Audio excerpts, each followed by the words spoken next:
Okay, now we're going to do a little bit of learning to play Race for the Galaxy. Now in Race to the Galaxy, you typically only have one start world if you're doing the base sets, but if you're playing with some of the expansions, or if you add the promo pack for new worlds into the game, you will have 2 starting worlds to pick from. Each one of these worlds has a value towards the end of the game in this little circle, so these both have a value of 2, they have a cost of 2 and a value of 1. That little hexagon, that's not a hexagon, yeah it is. Little hexagon with a number just to the right of it tells you what its points are. You can always hover over it and see the points in the tooltip. It's a cost of 2 and a points of 1. These cards that are not used go back into the deck, so it's possible to be able to buy them. That's why they have a cost as well. And then they have a set of abilities. You can always tooltip it to see.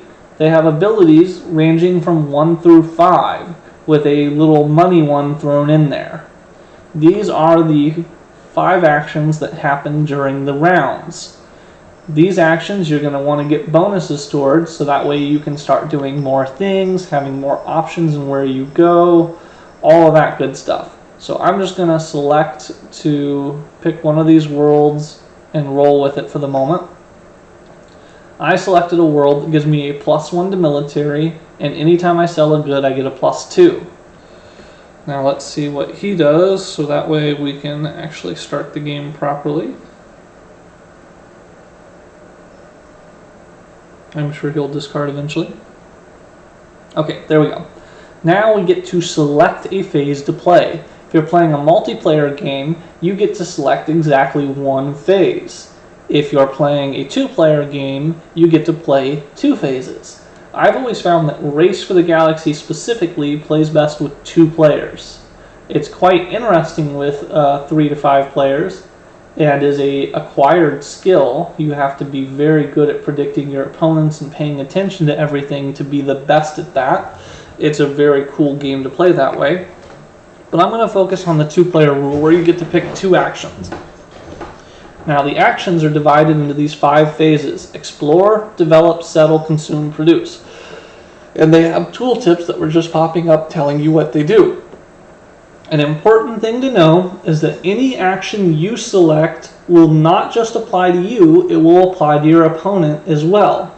But whoever selects the action will get a bonus. So if explore goes off for any reason, each player will draw 2 cards and keep 1 of them. If develop goes off, everyone has the option to place a development. I don't have a development in hand, but I'll be able to show you what those look like in a second. Everyone may place a world during settle. And during consume, anyone that has a good card can consume it for,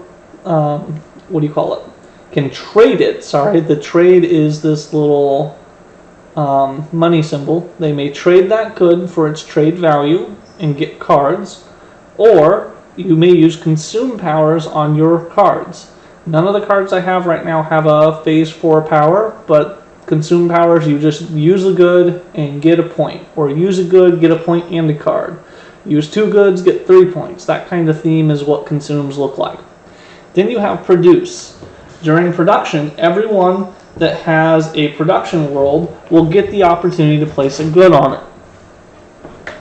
Whoever selects these phases gets some bonus. If you select explore, you get 2 options. You may either select +1/+1. So now you're going to draw 3 cards instead of just 2, and instead of keeping 1, you're going to keep 2 of them. Or if you have cards to use, you're just really looking for a specific type of card, you can do a +5/+0. Instead of only drawing 2 cards, you draw 7, but you only get to keep 1.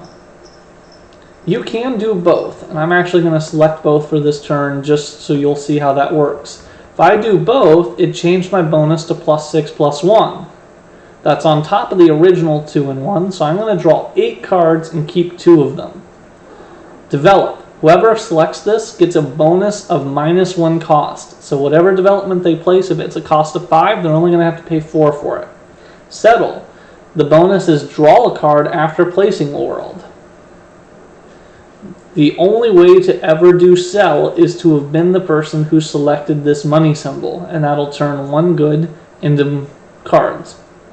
The X2 allows you that if you're the person who select consume with X2, any consume power that gives you a victory point will give you double the victory points. This only applies to ones that are consuming goods. Anything that consumes cards from your hand cannot be doubled, and that's specified on each of those cards. And then produce. When you are the person who selects produce, you may produce on a windfall world. Well, what's a windfall world, you ask? Well, each of the worlds come into a couple categories. They have a type based on their color, and then they have a production world or a windfall world. This is a production world. This final phase number 5 has a card, and the color is completely solid, showing that this can be used to produce a good on it every turn without any bonus action. Just if produce action is picked by any player, this card will produce once it's in my tableau. These 3 are all examples of windfall. When I hover it over, they all say windfall on them. What a windfall world means is the moment I place it, I immediately get a good on it of that type. But when you go to produce, you don't get this unless you're the person who selected it. And you can only produce on one windfall world as a bonus. You can't produce on all of them. Sorry, people. I know it stinks.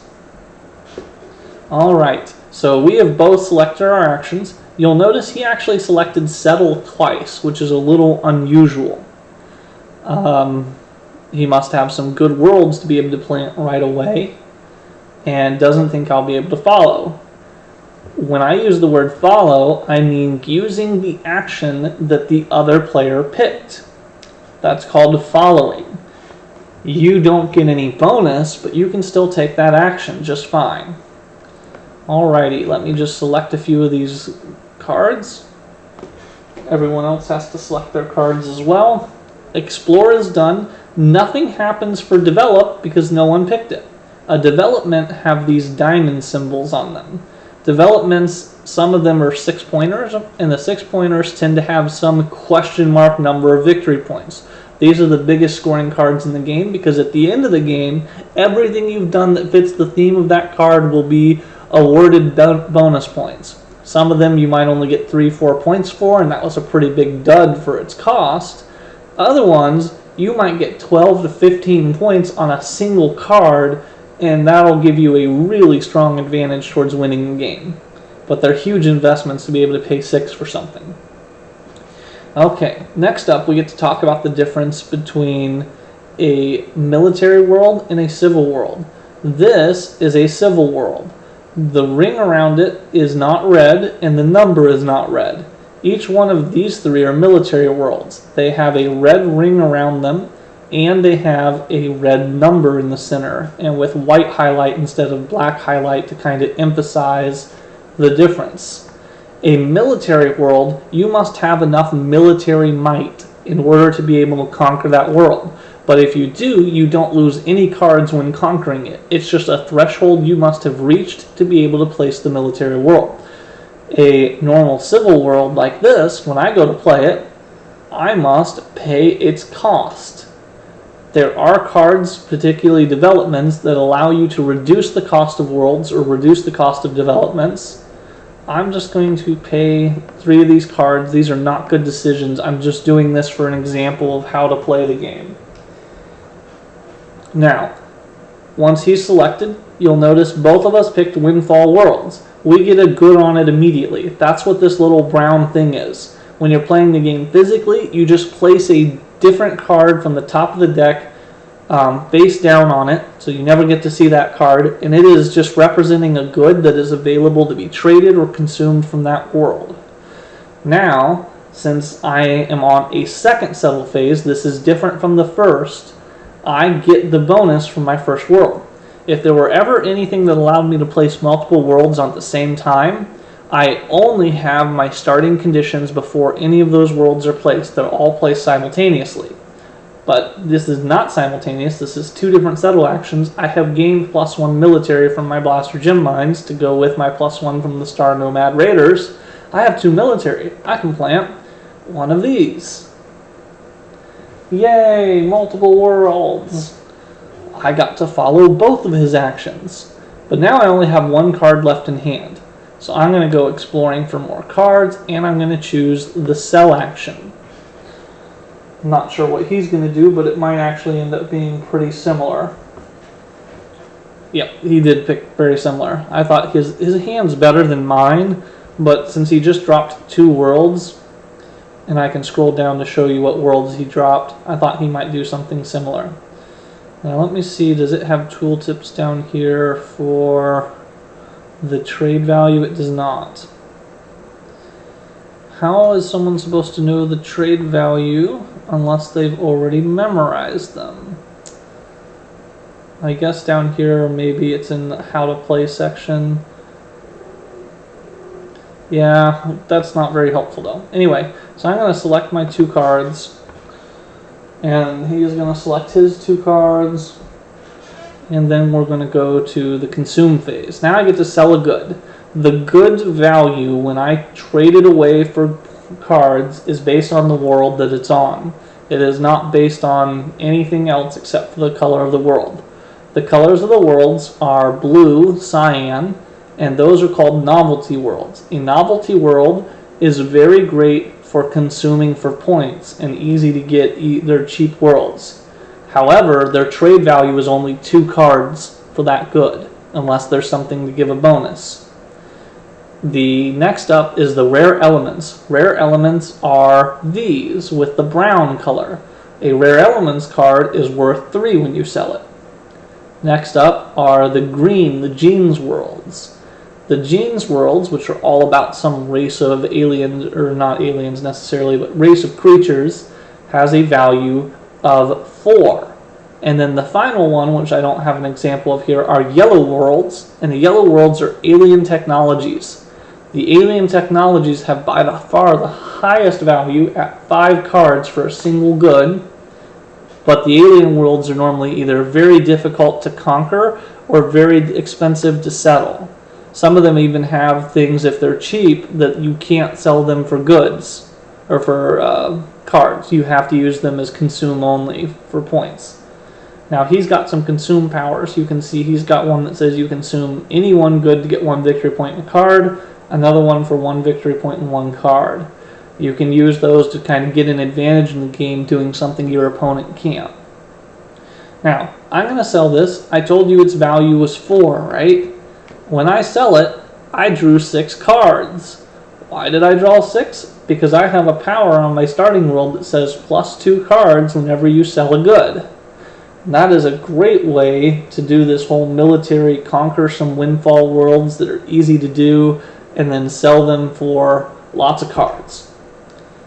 Let me show you an example of development, and then I will end my instructional video, because that's really all you've got in this game, except for the end condition. The end condition is when all of the victory point chips are gone. This is only gained primarily through consuming or any other ability on a card that specifically said you gain victory point chips.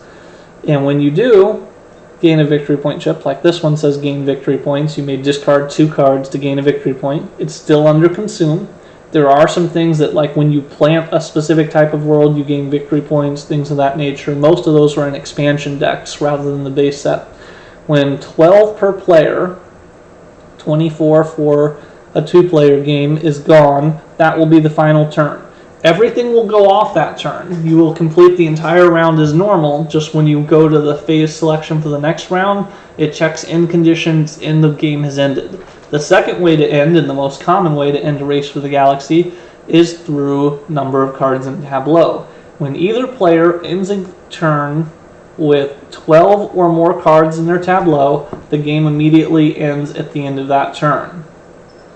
Alright, now I told you I was going to do some developing so you can see what that looks like. I've done all the settling and stuff. He just has to play ball. Okay, there we go. So developing, I can plant like this 6-point development, which gives me 1 bonus point for every explore power, including itself, on a development. 2 points for every world with an explorer, and 1 point per other world no matter what the world is. But it's going to cost me 5 cards even after my -1 bonus for picking develop myself. So I have to go use a whole bunch of my cards as fodder for that. You have to plan your turns ahead, because if you've done this and then you go to settle, you're like, oh no, I needed to pay 3 and I don't even have 3 cards left. Well, you're out of luck. And you've given them an action to settle without you getting that bonus. Now, obviously, I've got some windfalls here. This one, by the way, even though it's a windfall and doesn't produce naturally, has a bonus on produce that if you ever do produce on it, you get to draw a card after doing that. That is basically all we've got for Race for the Galaxy. Everything comes down to that. You can see I do have a blue world. That's the cyan one I was talking about for novelty goods in hand. And, oh, he just planted an elan. So those are the 4 types. The cheapest, most expensive, the lower middle, and the upper middle of the types of value for the cards. But some of the consume powers are specific. Each one of these has like the multicolor symbol on them that you can see. A lot of them are not. They have a specific only for green cards, only for blue cards, that kind of thing. So you have to just balance what you're doing and play. I hope you've enjoyed the video here for Race for the Galaxy. That's the general idea of how to play. Getting your strategy down is much harder in this game than a lot. You'll have to play several rounds. It's really not a hard game to learn to play. It's just a tougher game to get into the how am I going to beat a really good player. So I hope to see you trying it soon.